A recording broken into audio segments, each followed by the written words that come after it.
You're slacking off on the cleaning lately, huh? I can see dust gathering in the corners. Remember, you're at home all day, so do it properly.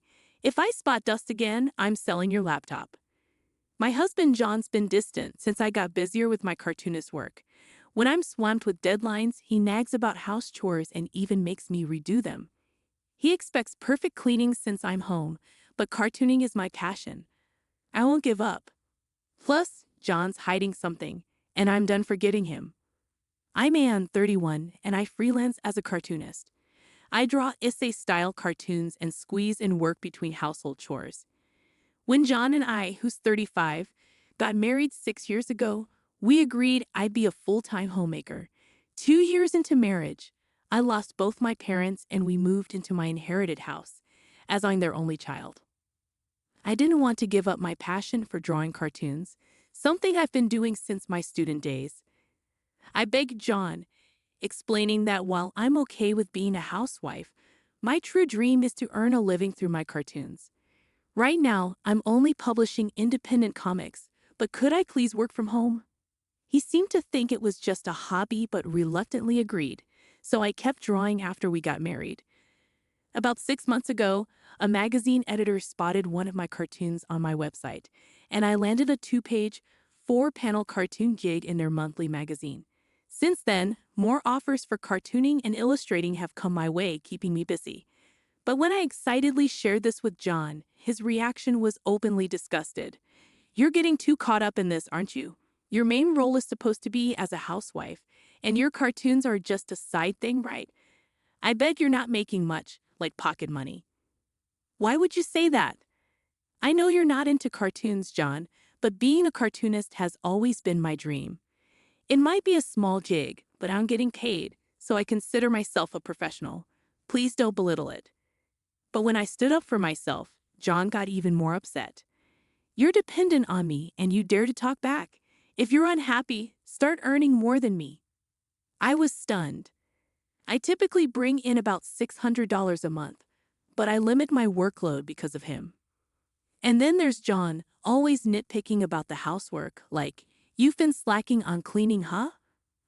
I see dust gathering. You're at home all day, so get it together. If I see dust again, I'm selling your laptop." It's like a threat, even though I know he's not serious. But it still scares me, and I end up spending time cleaning instead of meeting deadlines. When I'm busy, he gets even more annoying, pointing out every little thing that needs to be done around the house. Then came the breaking point. John always has dinner right when he gets home from work. That day was no different. He sat down, took a bite of the stew, and exploded. "What's this? The carrot isn't cooked properly. Are you trying to mess with me?" I come home exhausted, and this is what you serve your husband. I had been lost in my thoughts after meeting a deadline when John's sudden outburst snapped me back to reality. I turned to him just as he grabbed the glass of beer in front of him and splashed it over me. I was shocked. I never imagined I'd have beer thrown at me. The surprise hit me hard because I never saw it coming. I'm sorry. I must have been distracted while cooking. The rest of the meal should be fine, so you can just ignore the carrot." Midway through cooking, I realized I forgot to add the carrots. In my rush, I tossed them into the stew without parboiling them. Even though I had made sure the potatoes were cooked, I completely overlooked the carrots. It was unlike me to make such mistakes, and I felt awful. It seemed John couldn't forgive this slip-up as easily as I had hoped. It's frustrating to have a wife who can't even handle basic household tasks. "Maybe I shouldn't have married you," John muttered as he stood up and walked out of the dining room. I hurried after him as he headed towards the bedroom. "Where are you going?" "I need some space until you realize what you've done." "What?" I stood there stunned as John packed his things into a travel bag and walked out. I tried to follow him, but he hailed a taxi at the nearest station and disappeared. Despite my repeated calls and texts, he didn't respond or read my apologies. Overwhelmed, I collapsed and broke into tears. It was then that I felt a tap on my shoulder. Turning around, I saw Mr. Tom, John's boss. We used to work together before John and I got married. with Mr. Tom being my boss who had mentored me when I first joined the company. "Mr. Tom, you smell like alcohol. Were you drinking while cooking?" I joked, trying to lighten the mood. "Hello. I hate to admit it, but I had a disagreement with John," he replied somberly. "That guy can be a bit arrogant sometimes. It's manageable when it's just work-related, but I can only imagine how frustrating it must be living with him." I vented, feeling relieved to share my feelings. Mr. Tom nodded in understanding, flashing his trademark bright smile. That smile had always been a source of comfort to me during tough times at work. We decided to grab a bite at a nearby diner and catch up. "So what's got you so upset?" he asked kindly. "Well, it's my fault. I messed up the cooking today. Tried making a stew, but the carrots weren't cooked well, and it upset John." "Ah, happens to the best of us. My wife does the same sometimes. When it does, we just roll with it. Getting worked up doesn't help, you know." I appreciated that perspective. A smile crept onto my face as we chatted. "So, no argument over drinks then?" "No, the beer smell? That's from John splashing it on me because of the cooking mishap. I thought I'd dried off at the station, but clearly not," I chuckled. "I've had that happen. Even if someone says you smell of alcohol, it's hard to be sure." Mr. Tom chuckled back. "What? He splashed beer on you over a small cooking mistake? That doesn't sound like John at all. I never liked the guy, but I never thought he'd do that to his wife." Mr. Tom's voice dripped with genuine indignation, oddly lifting my spirits. "Why did you come to the station? You look like you ran here in your apron." "Another issue with John?" I asked. "Yeah, John got strange, called me lazy, and stormed out, saying he wouldn't return until I reflected on my actions. I followed him here, but he took a cab and left. I'm lost," I explained. Mr. Tom's angry expression softened. "I can't say for sure now, but I have a bad feeling. I'll look into John. You might want to check the house for anything he left behind," he advised before we parted ways for the day. Following his suggestion, I searched John's usual spots and found a hotel points card in his pants pocket. It had been recently used on a Saturday, a day he claimed to be working. Suspicion grew as I recalled something forgotten: the GPS locator app we installed before marriage. I checked it and found John in an unexpected place, a popular tourist spot known for romantic dates. Convinced he was with someone else, I called Mr. Tom the next day. "Mr. Tom, thank you for yesterday." "No problem. Is everything all right? Did John not show up for work today?" Mr. Tom remained silent for a moment before exhaling heavily. "Yes, he's on paid leave for the next 4 days. I suspected as much. I hate to say it, but he's probably—" "I understand. This helps clear things up. Thank you," I replied. After ending the call, I made a decision and left the house. I had been contemplating my next move. If John ever betrayed me, this is what I would do. Once my task was complete, I dialed another number. "Hey, it's been a while," I greeted. The person on the other end responded cheerfully, but as soon as I brought up John, they sided with me. I hung up feeling reassured, believing things would soon take a positive turn. The following day, accompanied by a few individuals, I headed to the location pinpointed by John's smartphone GPS. It led us to a resort hotel near a renowned tourist spot. Currently, he appeared to be outside the hotel, with the GPS indicating he was near the beach. John's face drained of color the moment he laid eyes on me. Seizing the opportunity, I quickly aimed my phone at him and snapped multiple pictures, capturing him alongside a young woman in her early 20s. I had been discreetly photographing them for the past half hour, while John applied suntan oil to the woman, who was clad in a bikini. I allowed them to swim, patiently waiting to gather irrefutable evidence of John's infidelity. Their carefree demeanor or their blatant display of affection didn't shock me. Rather, I felt a sense of relief that they were providing solid proof. What truly rattled John, besides seeing me, was the presence of my in-laws behind me, both regarding him with stern expressions. "What's happening here, John?" I approached with a forced smile, causing John to stumble backward in the sand and land on his rear.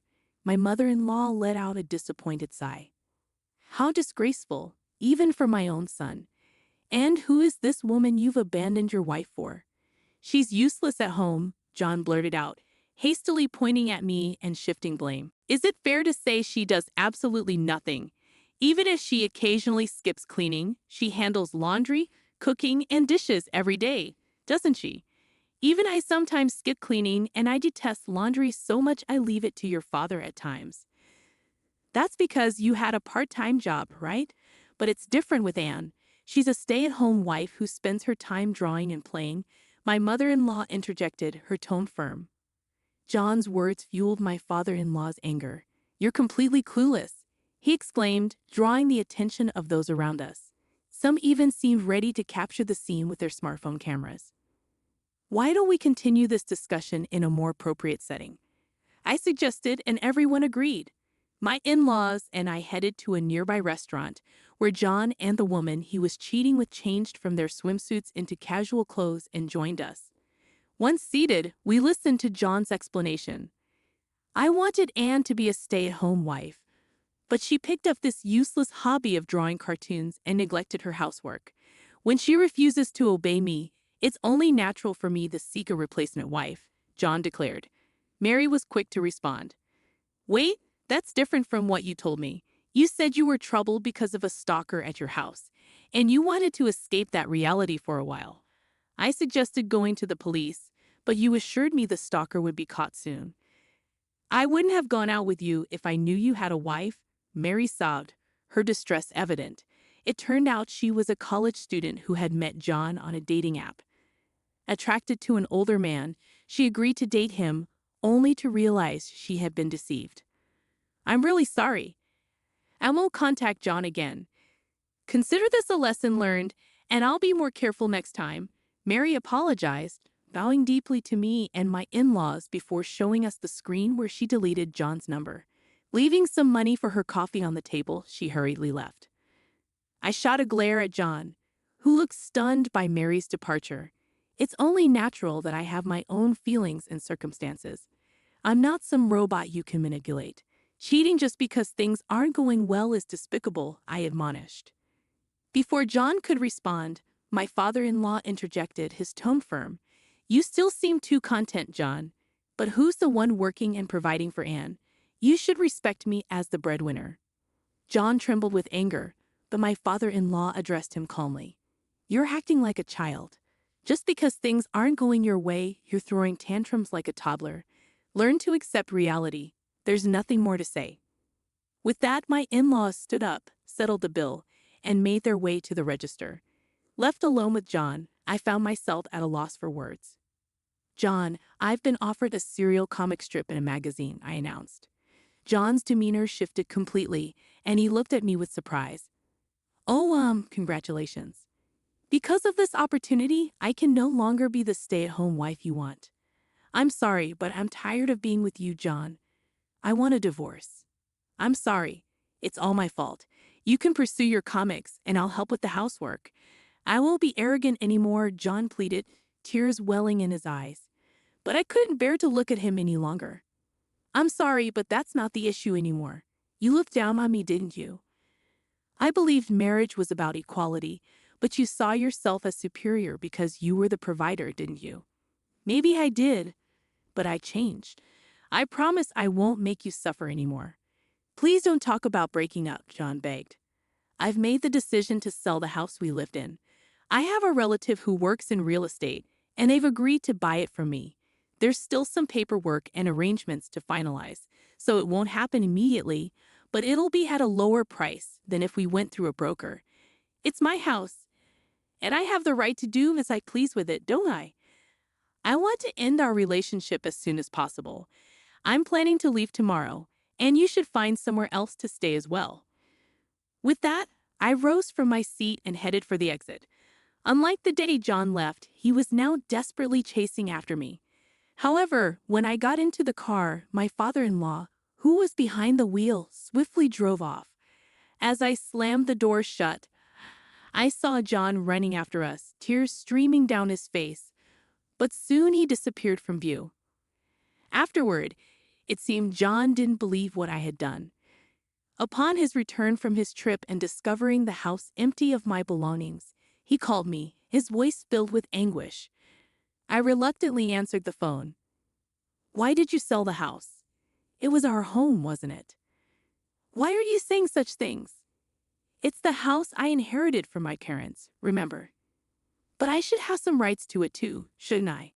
"In fact, there are no automatic inheritance rights for spouses when it comes to property.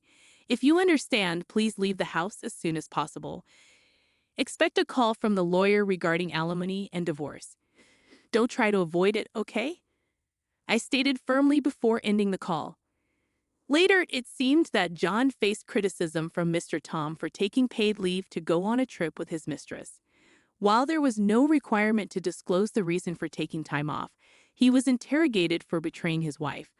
John faced difficulties at work, feeling ostracized by his colleagues and uncomfortable every day. Additionally, his in-laws had cut ties with him. John attempted to return to his in-laws' house, but they turned him away. After paying alimony, John depleted his savings and began accumulating debt. He now resides alone in a modest apartment, struggling to manage household tasks and leading a chaotic life. I later learned these details from Mr. Tom, but I felt no sympathy. Meanwhile, I settled into a tidy studio apartment and focused on creating drafts for my serialized comic strip. It's an anthology-style comic, drawing inspiration from various people's experiences. The next story I plan to illustrate revolves around marital infidelity, and I'm contemplating using John's situation as material.